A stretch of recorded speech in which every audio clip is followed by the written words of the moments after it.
നമസ്കാരമായ പ്രേക്ഷകരെ, വലിയ സ്നേഹ നമസ്കാരം. മതേതര മലപ്പുറത്തു നിന്ന് കുറെ വാർത്തകളൊക്കെ വരുന്നുണ്ട്. നമ്മളെല്ലാവരും കണ്ടുകൊണ്ടിരിക്കുകയാണ്. മതേതര മലപ്പുറം എന്നൊന്നും പറയാൻ പാടില്ല. മതേതരത്വത്തിന് പേര് കേട്ട വലിയ മതേതര മലപ്പുറം, നീട്ടി പറയണേ, മതേതര മലപ്പുറം. അതും മുസ്ലിം ലീഗ് എന്നൊക്കെ പറയുന്നൊരു പാർട്ടി ഉണ്ട്. ഈ മുസ്ലിം ലീഗിന് തന്നെ ഒരു ചരിത്രം ഉണ്ടെന്നറിയാമോ? പാകിസ്ഥാൻ എന്ന് വെട്ടിമുറിച്ച് ഈ രാജ്യത്ത് നിന്ന് കഷ്ണമാക്കി കൊണ്ടുപോകുന്നതിന് മുൻപേ രൂപീകരിക്കപ്പെട്ടതാണ് ഈ മുസ്ലിം ലീഗ്. ആ മുസ്ലിം ലീഗിന്റെ പിന്തുടർച്ചക്കാരാണ് ഇന്നത്തെ ഇവിടെയുള്ള മൂരി ലീഗുകാരൊക്കെ എന്നുള്ളതാണ് യാഥാർത്ഥ്യം. ഒരു മുസ്ലിം എന്നുള്ള പേരിനോട് ചേർത്തിട്ട് തന്നെ ഒരു പാർട്ടി, അതും മതേതര പാർട്ടിയാണ്. പക്ഷേ ഹിന്ദു എന്ന് ചേർത്ത് കഴിഞ്ഞാൽ, അതല്ലെങ്കിൽ ക്രിസ്ത്യൻ എന്നൊക്കെ ചേർത്ത് കഴിഞ്ഞാലുണ്ടല്ലോ, പിന്നെ ഇവിടെ വർഗീയ പാർട്ടിയായി, വർഗീയ സംഘടനയായി. ഇപ്പൊ നമ്മൾ കണ്ടു, കാസ എന്ന് പറയുന്ന ഒരു സംഘടനയുണ്ട്, ക്രിസ്ത്യൻ അസോസിയേഷൻ ആണ്. ഒട്ടേറെ സഭകളുടെ ആളുകൾ ചേർന്നുകൊണ്ട് സംഘടിപ്പിച്ച ഒരു സംഘടനയാണത്. അത് വർഗീയ സംഘടനയാണ്. അതുപോലെ ഹിന്ദുക്കൾക്ക് ഏകീകരിക്കാൻ വേണ്ടി ഹിന്ദു ഐക്യവേദി ആയാലും VHP ആയാലും ഒട്ടേറെ സംഘടനകളുണ്ട്, ഹിന്ദു സംഘടനകൾ, AHP, അങ്ങനെ ഒരുപാട് സംഘടനകൾ. അവരൊക്കെ വർഗീയ സംഘടനയാണ്. പക്ഷേ മുസ്ലിം ലീഗ് എന്ന് മുസ്ലിമിന്റെ പേരിലുള്ള ലീഗാണ്, പക്ഷേ അത് മതേതര സംഘടനയാണ്. അത്തരത്തിൽ കോൺഗ്രസ് എന്ന് പറയുന്ന UDF എന്ന് പറയുന്ന ഒരു സംവിധാനമുണ്ടല്ലോ, ആ UDFിലെ ഒരുത്തൻ, അതായത് യൂത്ത് കോൺഗ്രസിന്റെ ജില്ലാ പ്രസിഡന്റ്, ഏത് ജില്ലയാ? ഞമ്മന്റെ ജില്ലയാന്ന്. ഏതാ ഞമ്മൻ? മലപ്പുറം ജില്ല. ഏതാണ് മലപ്പുറം ജില്ല? നമുക്കറിയാലോ. നോക്കൂ, 40 ലക്ഷത്തിലധികം ആളുകൾ ഈ ജില്ലയിലുണ്ട്. ഈ ജില്ല വിഭജിക്കണം എന്നും പറഞ്ഞുകൊണ്ട് ലഹളയ്ക്കിറങ്ങിയ ഇക്കൂട്ടരാണ് മുസ്ലിം ലീഗിൽപ്പെട്ട, അതല്ലെങ്കിൽ UDFിന്റെ ഘടകകക്ഷിയായിട്ടുള്ള മുസ്ലിം ലീഗ്. നോക്കൂ, ഒരു ജില്ലയിൽ തന്നെ 40 ലക്ഷം ജനങ്ങൾ, 3.5 കോടി ജനങ്ങൾ എന്നാണല്ലോ കേരളത്തിന്റെ വെപ്പ്. അതിൽ ഏകദേശം 1/2 കോടി ജനങ്ങൾ ഈ ജില്ലയിൽ തന്നെ ആയിട്ടുണ്ട് എന്ന് പറയുമ്പോൾ, ആരാണ് മലപ്പുറത്തെ ബഹുഭൂരിപക്ഷം വരുന്ന ആളുകൾ എന്ന് പറയുമ്പോൾ, അവിടുത്തെ ഹിന്ദുവിന്റെയും ക്രിസ്ത്യാനിയുടെയും അവസ്ഥ എന്താണെന്ന് പറയുമ്പോൾ, ഇത്തരത്തിലുള്ള ഇവനൊന്നും ഹാലിളകിയില്ലേ അത്ഭുതമുള്ളൂ. കാരണം നമ്മൾക്കറിയാം, ഇവന്മാർ ഭൂരിപക്ഷമായി കഴിഞ്ഞാൽ സംഭവിക്കുന്ന സംഭവങ്ങൾ എന്ത് എന്നുള്ളതിന് ഞാൻ മിക്ക വീഡിയോകളിൽ പറയുന്ന ഒരു കാര്യമാണ്. അതായത് മദ്രാസ് ഹൈക്കോടതിയിൽ 2012 ഒരു കേസ് ചെല്ലുകയാണ്. എന്തെന്നറിയാമോ? ഞങ്ങൾ ഈ ഏരിയയിൽ, ഞങ്ങൾ ഈ നാട്ടിൽ ഭൂരിപക്ഷമാണ്, അതുകൊണ്ട് ഞങ്ങൾ ഭൂരിപക്ഷമായിട്ടുള്ള ഈ നാട്ടിൽ ക്രിസ്ത്യൻസും ഹിന്ദുസും ഒന്നും പാടില്ല, അവരുടെ ക്ഷേത്രമോ ചർച്ചുകളോ ഒന്നും പാടില്ല, അവിടെ ആഘോഷമോ ഒന്നും പാടില്ല, അതൊക്കെ നിരോധിക്കണം എന്നും പറഞ്ഞുകൊണ്ട് മദ്രാസ് ഹൈക്കോടതിയിൽ ഒരു കേസ് വരികയാണ്. അവിടെ നിന്ന് മദ്രാസ് ഹൈക്കോടതി ഇവനെ കണ്ടം വഴി ഈ മദ്രസ വാണത്തെ ഓടിച്ചപ്പോൾ പറഞ്ഞൊരു കാര്യം ഉണ്ട്. എന്തെന്നറിയാമോ? എടോ, നിന്നെ പോലെ ഈ ഇവിടുത്തെ ഹിന്ദുക്കളും ഇങ്ങനെ ചിന്തിക്കുകയാണ്, ഞങ്ങൾ ഭൂരിപക്ഷമായിട്ടുള്ള സ്ഥലങ്ങളിലൊന്നും നിന്റെ ഒന്നും ഈ 5 നേരം ഞമ്മന്റെ തള്ളാഹു കുക്കുംബർ എന്ന് അലറി വിളിക്കലുണ്ടല്ലോ, ആ അലറി വിളിക്കൽ പറ്റില്ല. നിന്റെയൊക്കെ ആ മറ്റേ മുട്ടും ആടിന്റെ താടി പോലെ വെച്ചുകൊണ്ട് കുറെ എണ്ണമൊക്കെ നിരന്ന് പല ആഘോഷങ്ങളും കാണിക്കാറുണ്ടല്ലോ, അതൊന്നും പറ്റില്ലെന്ന് പറഞ്ഞു കഴിഞ്ഞാൽ നീയൊക്കെ എന്ത് ചെയ്യുമെന്ന് കോടതി ചോദിച്ചു. കണ്ടം വഴി ഓടി നമ്മുടെ മദ്രസ വാണം. ഇതാണ് ഈ നാട്ടിൽ. നോക്കൂ, ആലോചിച്ച് നോക്കൂ, ഈ കേരളത്തിൽ ചില സ്ഥലങ്ങളിൽ മാത്രം ഇവന്മാർ ഭൂരിപക്ഷമാകുമ്പോൾ, അതല്ലെങ്കിൽ നമ്മുടെ ഭാരതത്തിൽ, ഹിന്ദുസ്ഥാൻ എന്ന പേര് കൂടിയുള്ള നമ്മുടെ ഈ ഭാരതത്തിൽ ചില സ്ഥലങ്ങളിൽ ഭൂരിപക്ഷമാകുമ്പോൾ ഇവന്റെയൊക്കെ സൂക്കേട് പുറത്തു വരുന്നത് ഇങ്ങനെ തന്നെയാണ്. അത് തന്നെയാണ് മലപ്പുറം ജില്ലാ പ്രസിഡന്റ് ആയിട്ടുള്ള, യൂത്ത് കോൺഗ്രസിന്റെ ജില്ലാ പ്രസിഡന്റ് ആയിട്ടുള്ള ഈ കോന്തന്റെ പേര്, മദ്രസ വാണത്തിന്റെ പേരെന്തെന്നറിയാമോ? ഹാരിസ് മുദൂർ എന്നാണ്. ഈ മുദൂർ എന്ന് പറയുന്ന ആ സ്ഥലത്തെ സകലമാന ജനങ്ങൾക്കും പേരുദോഷം വരുത്തി ഈ ഡേഷ്മോൻ, ഈ മദ്രസ വാണം പറഞ്ഞു എന്തെന്നറിയാമോ? SNDP യോഗം ജനറൽ സെക്രട്ടറിയുടെ മുഖത്ത് കരിയോയിൽ ഒഴിക്കുന്നവർക്ക് സമ്മാനം കൊടുക്കും അത്രേ, ക്യാഷ് അവാർഡ് കൊടുക്കും അത്ര. എന്തിനാ ഇവനിത് പറയാൻ കാരണം? സംഭവം നമ്മളാരും വെള്ളാപ്പള്ളി എന്ന് പറയുന്ന ഓട്ടോറിക്ഷ എന്നാണ് ഞാൻ അയാളെ വിളിക്കാറ്. കാരണം ഈ ഓട്ടോറിക്ഷക്കാർക്ക് ഒരു പ്രത്യേകത ഉണ്ടെന്ന് അറിയുമ്പോൾ, നമ്മുടെ മുൻപിൽ ഓട്ടോറിക്ഷ ഇങ്ങനെ സഞ്ചരിക്കുകയാണ്, നമ്മൾ അതിന് പിറകിൽ ഒരു കാറോ അല്ലെങ്കിൽ ബൈക്കിലോ നമ്മൾ സഞ്ചരിക്കുകയാണ് ഇരുതാം. ഇത് ഈ ഓട്ടോറിക്ഷ എപ്പോഴാണ് ഇടത്തോട്ടോ വലത്തോട്ടോ തിരിയാന്ന് പറയാൻ പറ്റില്ല. ചിലപ്പോൾ ഇടതും വലതും ആയിരിക്കില്ല, U-turn ഒക്കെ എടുത്തിട്ടായിരിക്കും വരിക. അതുകൊണ്ട് പിറകിൽ സഞ്ചരിക്കുന്ന വാഹനങ്ങൾക്ക് അത്യപകടമായിട്ടുള്ള രീതിയിൽ സഞ്ചരിക്കുന്ന ഓട്ടോറിക്ഷകൾ, അത്തരത്തിൽ തന്നെയാണ് ഓരോ ഹൈന്ദവനും അപകടകരമായിട്ടുള്ള രീതിയിൽ തന്നെ സഞ്ചരിക്കുന്ന ഒരു ഓട്ടോറിക്ഷ തന്നെയാണ് സത്യത്തിൽ ഈ വെള്ളാപ്പള്ളി നടേശൻ എന്ന അഭിപ്രായത്തിന് നമ്മൾക്ക് ഒരു മാറ്റവുമില്ല. പക്ഷേ ഇവിടെ വരുന്ന കേരളത്തിലെ ജനസംഖ്യയിൽ 25% വരുന്ന ഈഴവരുടെ നേതാവായിട്ടുള്ള ശ്രീനാരായണീയ പ്രസ്ഥാനത്തിന്റെ തലപ്പത്തിരിക്കുന്ന ആ വ്യക്തിയുടെ മുഖത്ത് കരിയോയിൽ ഒഴിക്കുമെന്ന് ഈ പച്ചയ്ക്ക് ഈ മദ്രസ വാണം പറയണമെന്നുണ്ടെങ്കിൽ അവന്റെ ആ ഒരു കോൺഫിഡന്റ് ആലോചിച്ച് നോക്കൂ. അതുകൊണ്ട് തന്നെയാണ് ഇവറ്റകൾ മദ്രാസ് ഹൈക്കോടതിയിലും ചെന്നിട്ട് പറഞ്ഞത്, ഇവിടെ ഞങ്ങൾ ഭൂരിപക്ഷമായി, ഇനി നിന്റെ ക്രിസ്ത്യാനിയുടെയും ഹിന്ദുസിന്റെയും ആഘോഷം ഇവിടെ പറ്റില്ല എന്ന് കോടതിയിൽ വരെ ചെന്ന് പറഞ്ഞു. കോടതി കണ്ടം വഴി ഓടിച്ചെങ്കിലും ഇവന്റെയൊക്കെ കോൺഫിഡന്റ് ഉണ്ടല്ലോ, അത് തന്നെയാണ് ഇവിടെ. നോക്കൂ, 40 ലക്ഷത്തിലധികം ഈ മലപ്പുറത്ത് ഇവിടെ ജനസംഖ്യയായിട്ടുണ്ട്. ഇവിടെ ഇവിടെ വിഭജിക്കണമെന്നും പറഞ്ഞുകൊണ്ട് ഈ മലബാർ പ്രദേശം വിഭജിക്കണമെന്നും പറഞ്ഞ് രംഗത്ത് വന്ന ഇവന്മാരുടെ ലക്ഷ്യം നല്ലതല്ല എന്നുള്ളതാണ് ഈ യാഥാർത്ഥ്യം. കാരണം കേരളം ഒരുപക്ഷെ ഭരിക്കണമെന്നുണ്ടെങ്കിൽ, ഇവിടെയുള്ള മുസ്ലിങ്ങൾ തീരുമാനിക്കുമെന്ന ഘട്ടത്തിലേക്ക് മാറണമെന്നുണ്ടെങ്കിൽ ഇവിടെ ജില്ലകൾ വിഭജിക്കണം, ഏരിയകൾ വിഭജിക്കണം, അതും ഞമ്മൻ ഭൂരിപക്ഷമായിട്ടുള്ള സ്ഥലങ്ങൾ തന്നെ വിഭജിക്കണം.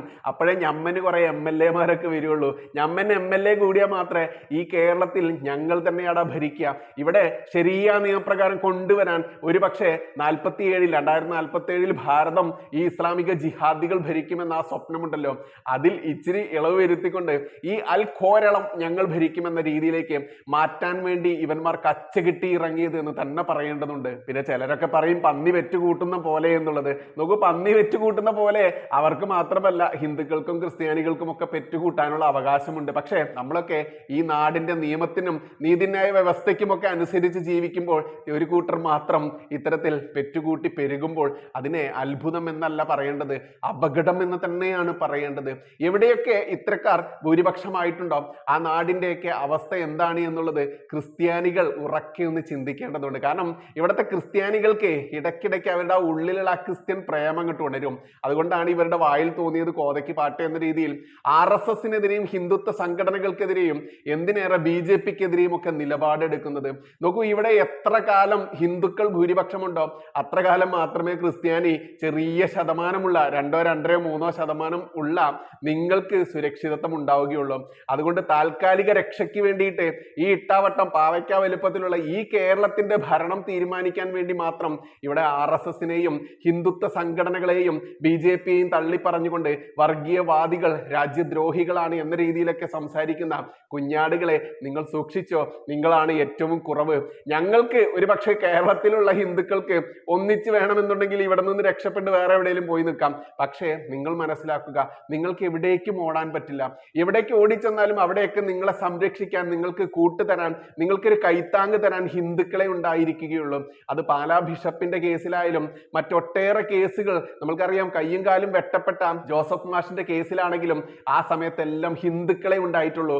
അന്ന് ഹിന്ദുക്കളെ ഒന്നടങ്കം, RSSനെ ഒന്നടങ്കം, BJPയെ ഒന്നടങ്കം, ഹിന്ദുത്വ സംഘടനകളെ ഒന്നടങ്കം കുറ്റപ്പെടുത്തിയ ക്രിസ്ത്യാനിയാണ് നീ എന്ന് ഞങ്ങൾ ആരും ഓർക്കാറില്ല. അതുകൊണ്ട് എന്നാണോ ഇവിടെ ഹിന്ദു ന്യൂനപക്ഷമാവുന്നത് അതുവരെ മാത്രമേ ഇവിടെ മതേതരം ജനാധിപത്യം എന്നുള്ള മുദ്രാവാക്യമൊക്കെ കേൾക്കുള്ളൂ. എന്തായാലും നമ്മുടെ ഹാരിസ് മുദൂർ എന്ന് പറഞ്ഞ ഈ മദ്രസ വാണമുണ്ടല്ലോ, എടോ നീയല്ല നിന്റെ ബാപ്പാന്റെ ബാപ്പ വിചാരിച്ചു കഴിഞ്ഞാല് ഇവിടുത്തെ ഹിന്ദു സംഘടനകൾക്കെതിരെയോ ഹിന്ദു സംഘടന നേതാക്കൾക്കെതിരെയോ എന്തിനേറെ ഒരു ഹിന്ദുവിന്റെ മേൽ പോലും ഇനി മണ്ണ് വാരിയിടാൻ സമ്മതിക്കില്ല. കാരണം 1921 ഇവിടെ വാര്യംകുന്നൻ എന്ന് പറഞ്ഞ ഒരു മതവർഗീയവാദി ഇവിടെ പൂണ്ടു വിളയാടിക്കൊണ്ട് ഇവിടുത്തെ ഹിന്ദുവിനെ കൊന്നൊടുക്കിയും ജീവനോടെ കിണറ്റിലിട്ട് മൂടിയും എല്ലാം കാട്ടിയ ദുഷ്ടത്തരമുണ്ടല്ലോ, അതുപോലെ ഇനി ഒരിക്കലും നിനക്ക് ചിന്തിക്കാൻ പോലും പറ്റില്ല. കാരണം അന്നിവിടെ RSS ഇല്ലായിരുന്നു എന്ന് തന്നെ പറയാം. ഇന്നിവിടെ RSS എന്ന് പറയുന്ന വലിയൊരു സേനയുണ്ട്. ആ സേന തന്നെയാണ് ഓരോ ഹിന്ദുവിന്റെയും ആശ്വാസം, ഓരോ ക്രിസ്ത്യാനിയുടെയും ആശ്വാസം എന്ന് കൂടി പറയേണ്ടതുണ്ട്.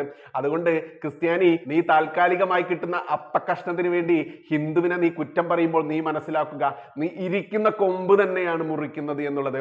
അതുകൊണ്ട് ഈ പറയുന്ന ഹാരിസ് മുദൂർ, ഈ SNDP ജനറൽ സെക്രട്ടറി ഉള്ള വെള്ളാപ്പള്ളിയുടെ മുഖത്ത് തലയിൽ കരിയോയിൽ ഒഴിക്കാൻ ഇങ്ങോട്ട് വാടാ, നീ ഒറ്റ തന്തയ്ക്ക് പിറന്നവനാണെങ്കിൽ ഇങ്ങോട്ട് വാടാ, നിനക്ക് ആ പറയുന്ന തന്ത ഉണ്ടെങ്കിൽ നീ ഇങ്ങോട്ട് വാടാ, കാണിച്ചു കൊടുറാ, ഏതെങ്കിലും ഒരു ഹിന്ദുവിന്റെ ദേഹത്ത് നീ ഒന്ന് തൊട്ട് കാണിക്കടാ. നോക്കൂ, ഇവൻ യൂത്ത് കോൺഗ്രസിന്റെ ജില്ലാ പ്രസിഡന്റ് ആണ്. ഇവന്റെ ഉള്ളിലുള്ള ആ മദ്രസ പൊട്ടൻ ഉണർന്ന ആ നിമിഷം നിങ്ങൾ കണ്ടില്ലേ? അവിടെയാണ് വെള്ളാപ്പള്ളിയുടെ നിലപാടുകൾക്കോ രാഷ്ട്രീയ വേലിച്ചാട്ടത്തിനോ ഒന്നും നമ്മൾ ആരും അനുകൂലിക്കില്ല. പക്ഷേ അയാളിലുള്ള ആ ഒരു ഹിന്ദു നേതാവ് എന്ന് പറയുന്ന ആ ഒരു ഗുണമുണ്ട്. അയാൾ പച്ചയ്ക്ക് പറഞ്ഞു, മലപ്പുറം അടക്കമുള്ള സ്ഥലങ്ങളിൽ ഈ മുസ്ലിങ്ങൾ ഭൂരിപക്ഷമായിട്ടുള്ള ഏരിയകൾ തന്നെയാണ് അദ്ദേഹം മനസ്സിൽ പറഞ്ഞിട്ടുള്ളത്. മാത്രമല്ല അദ്ദേഹം പച്ചയ്ക്ക് പറഞ്ഞു, തുഞ്ചത്തെഴുത്തച്ഛന്റെ പ്രതിമ സ്ഥാപിക്കാൻ എന്തേ മലപ്പുറത്ത് ഇന്നും മുസ്ലിങ്ങൾ സമ്മതിക്കാത്തത് എന്നുള്ളത്. ആരായിരുന്നു തുഞ്ചത്തെഴുത്തച്ഛന്റെ പ്രതിമ നിർമ്മിച്ചിട്ടും അത് കാട്ടിലേക്ക് വലിച്ചെറിഞ്ഞുകൊണ്ട് ഏകദൈവ വിശ്വാസികളായിട്ടുള്ള ഞങ്ങൾക്ക്, ശിലാവിശ്വാസികളായിട്ടുള്ള നിങ്ങളുടെ ശില വെക്കാൻ പറ്റില്ല, ഇവിടെ പ്രതിമകൾ സ്ഥാപിക്കാൻ പറ്റില്ല എന്ന് പറഞ്ഞുകൊണ്ട് നിർമ്മിച്ചിട്ടുള്ള ആ പ്രതിമ കാട്ടിലേക്ക് വലിച്ചെറിഞ്ഞത് ആരാ? തുഞ്ചത്തെഴുത്തച്ഛൻ. മലയാള ഭാഷാ പിതാവായിട്ടുള്ള തുഞ്ചത്തെഴുത്തച്ഛന്റെ ജന്മനാടായിട്ടുള്ള ഇവിടെ അദ്ദേഹത്തിന്റെ ഒരു പ്രതിമ സ്ഥാപിച്ച് കാണിക്കടോ, എന്നിട്ട് നീയൊക്കെ മതേതരനാണെന്ന് പറയും. അതുകൊണ്ട് മലപ്പുറം പോലെയുള്ള ചെറിയൊരു ജില്ല, കേരളം പോലെയുള്ള ചെറിയൊരു സംസ്ഥാനം. ഇത് രണ്ടും ഇരിക്കുന്നത് ഭാരതം എന്ന് പറയുന്ന എൻ്റെ പെറ്റ നാടിനുള്ളിലാണ്. ഈ ഭാരതം ഭരിക്കുന്നത് RSS ആണ്, BJP ആണ്, NDA ആണ്. ഇവിടെ നമ്മുടെ സൈന്യം കഴിഞ്ഞു കഴിഞ്ഞാൽ സൈന്യത്തിന്റെ അതേ ശക്തിയോടുകൂടി ഇവിടുത്തെ ഓരോ ഹിന്ദുവിന്റെയും ഇവിടുത്തെ ഓരോ ക്രിസ്ത്യാനിയുടെയും അവകാശങ്ങളും ജീവനും സ്വത്തും സംരക്ഷിക്കാൻ ഇവിടെ RSSകാരൻ ഉള്ളിടത്തോളം കാലം നിന്റെയൊന്നും ഹിഡൻ അജണ്ട ഇവിടെ നടക്കില്ല.